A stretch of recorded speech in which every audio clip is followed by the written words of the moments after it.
Hello दोस्तों, कैसे हैं आप सब। उम्मीद करता हूँ कि सब बढ़िया ही होंगे।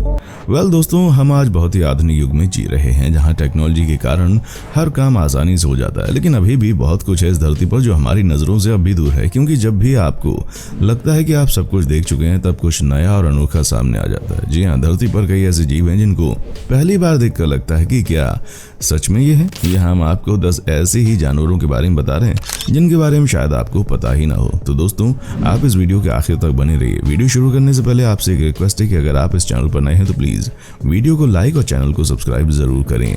मैंगलिटा पिग। मैंगलिट्सा सुअर हंगरी में पाया जाने वाला एक सुअर है जिसे 19वीं सदी के मध्य में खोजा गया था। ऊनी कोट के कारण इस जानवर का आवरण भेड़ जैसा दिखता है। इसे मैंगलिट्सा सुअर का नाम दिया गया है। ये जानवर काले या लाल रंग का हो सकता है। मैंगलिट्सा सुअर की गणना घरेलू पशुओं में की जाती है। शोधकर्ता के अनुसार इस सुअर का वजन बहुत बड़ा होता है। जब ये सुअर 13-14 महीने के होते हैं तो इनका वजन 180 से 200 किलोग्राम से अधिक होता है और मोटा होने के बाद इनका वजन 200 से 300 किलोग्राम हो जाता है। इन सुअरों में सुनहरे बालों वाली मंगलिका गोरे बाल होते हैं। निगल बेली मंगलिका काले और गोरे होते हैं। मंगलिका बहुत कम दुबला मांस पैदा करती है, इसलिए इसे धीरे धीरे आधुनिक घरेलू नस्लों में बदल दिया गया। इसे आमतौर पर जंगली चारागाह के मिश्रण के साथ खिलाया जाता है जो खेत पर उत्पादित आलू और कद्दू के साथ पूरक होता है। 1990 के दशक तक दुखद रूप से लगभग विलुप्त हो गया था। इसके अलावा लगभग हंगरी में केवल 200 सुअर पाए गए थे।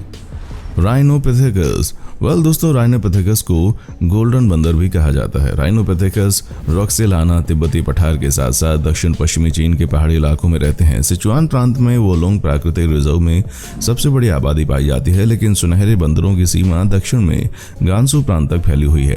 शंकुधारी जंगलों में समुद्र तल से 1600 से 4000 मीटर की ऊंचाई पर ही पाया जाता है। ये बंदर पूरे साल पहाड़ के जंगलों में रहते हैं, लेकिन सर्दियों के दौरान ये थोड़ी कम ऊंचाई पर चले जाते हैं। इन बंदरों के सिर और शरीर की लंबाई 570 मिलीमीटर से 760 मिलीमीटर तक होने की सूचना है।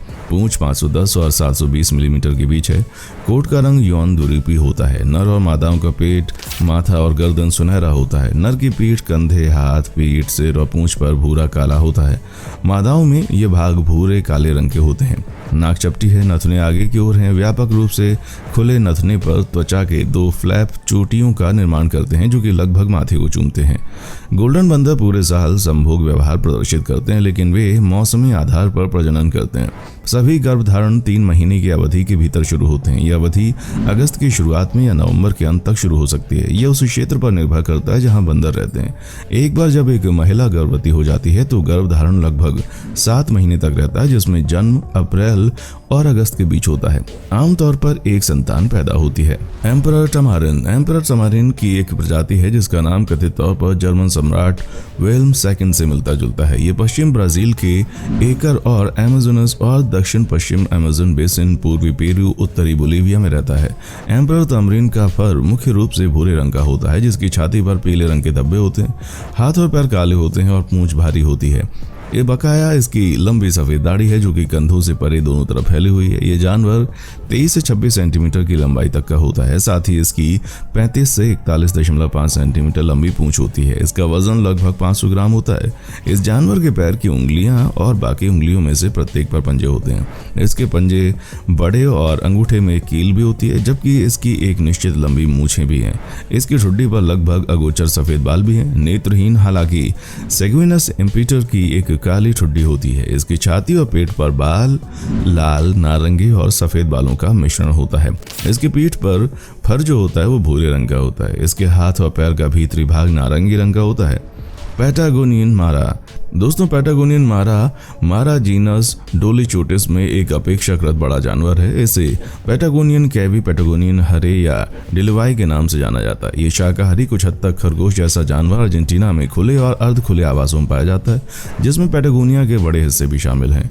उत्तरी संयुक्त अरब अमीरात में एक आबादी भी दर्ज की गई है। ये जानवर अक्सर कई जोड़े द्वारा साझा किए गए वॉरेंस में प्रजनन करता है। पैटागोनियन मारास को एक निकटवर्ती संकट संकटग्रस्त प्रजाति माना जाता है। ऐतिहासिक रूप से मारस उत्तर मध्य अर्जेंटीना दक्षिण से लेकर लगभग टिएरा फेल फुएगो तक फैला हुआ है।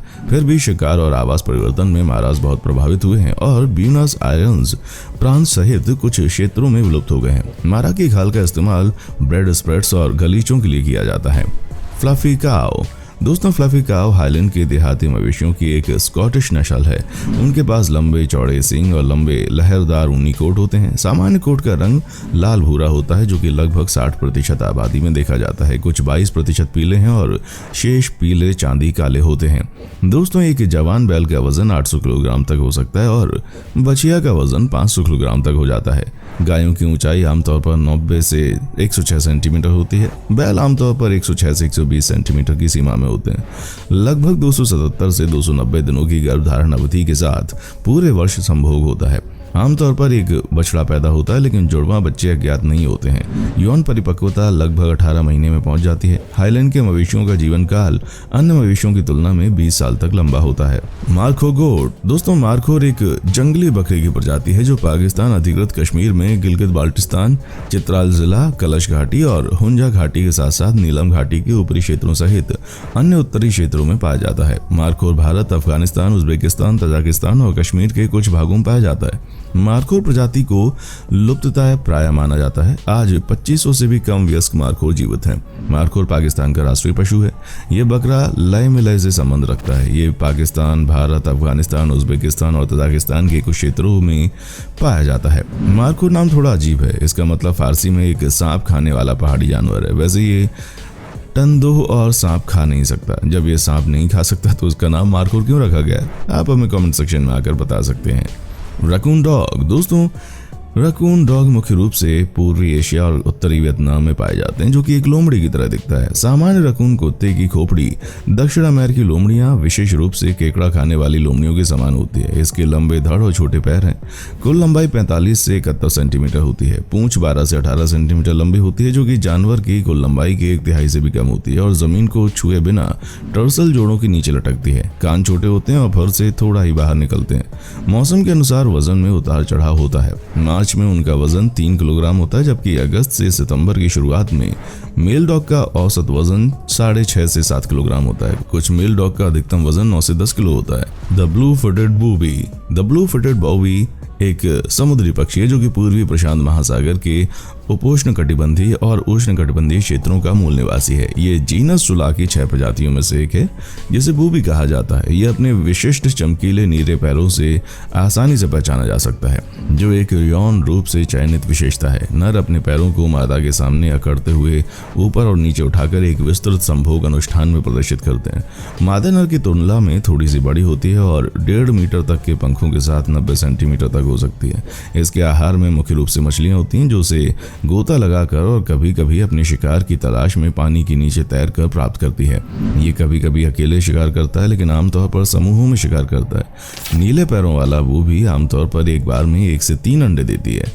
प्रजाति कई अन्य प्रजातियों के विपरीत अतुल्यकालिक हैचिंग का अभ्यास करती है, जिससे ऊष्मायन तब शुरू होता है जब अंतिम अंडा रखा जाता है और सभी चूजे एक साथ निकलते हैं।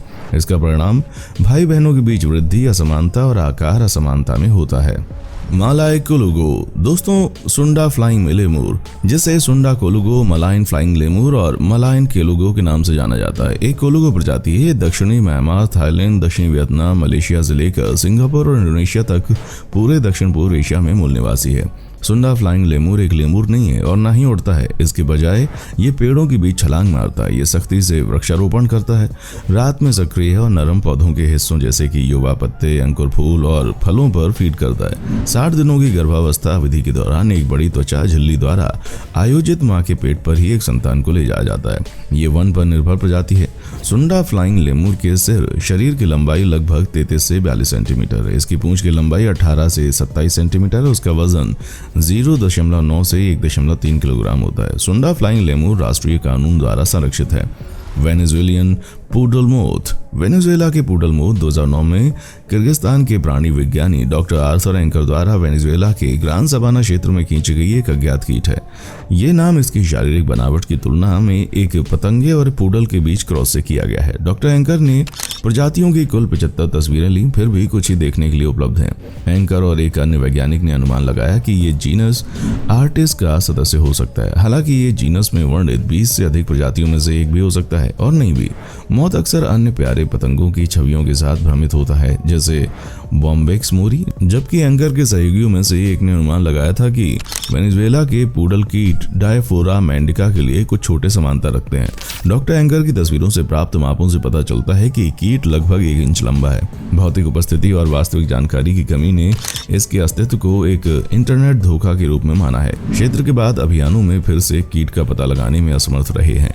तस्वीरें वेनेजुएला, दक्षिण अमेरिका, कनेमा नेशनल पार्क में ली गई थी। इस क्षेत्र में विविध प्रकार के निवास स्थान शामिल हैं, जिनमें नम वन और उच्च चट्टानी पठार शामिल हैं, जिन्हें टेपोइस के नाम से जाना जाता है। तो दोस्तों, कैसा लगा हमारा आज का एपिसोड हमें कमेंट करके बताएं। हमें आपके कमेंट्स का इंतजार रहेगा। दोस्तों, उम्मीद करता हूं कि हमारे एपिसोड पसंद आया होगा, और अगर आप हमारे चैनल पर नए हैं तो प्लीज़ इसको सब्सक्राइब जरूर करें, क्योंकि हम आपके लिए रोज इस तरह की वीडियोस बनाते रहते हैं। देखने के लिए शुक्रिया।